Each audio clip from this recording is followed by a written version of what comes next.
এখানে ভেন্ডি নিয়ে নিয়েছি, ভেন্ডিগুলো ছোটো ছোটো করে কেটে নিয়েছি। এই যে ভেন্ডি রান্না করে তোমাদেরকে দেখাবো আজকে। এখানে আমি কড়াই বসা দিয়েছি, এর মধ্যে আমি একটু তেল দিয়ে দিয়েছি শুধু ভেন্ডিগুলো ভাজার জন্য। ভেন্ডিগুলো আমি এবার দিয়ে দিচ্ছি, ভেন্ডিগুলো আমি ভেজে নিচ্ছি লাল করে। তারপরে আমি তোমাদের সাথে শেয়ার করবো ভেন্ডি কীভাবে রান্না করা যায়। আমি লাল করে ভেজে নিয়েছি, এই যে সুন্দর ভাজা হয়েছে।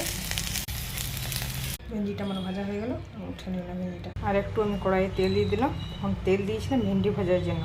এবার আমি মশলাটা ভাজার জন্য তেল দিলাম। তেলটা আমার গরম হয়ে গেছে, এবার আমি পেঁয়াজ কুচিটা দিয়ে দিলাম। তেলটা আমার লাল হয়ে গেছে, আমি টমেটো কুচিটা দিয়ে দিচ্ছি।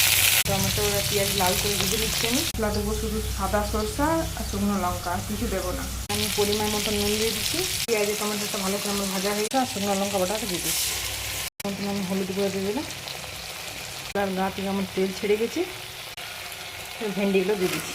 ভেন্ডি আলুটা আমি দিয়ে দিলাম। আমার কষা হয়ে গেছে, ভেন্ডিটা আমার একদম রেডি হয়ে গেছে।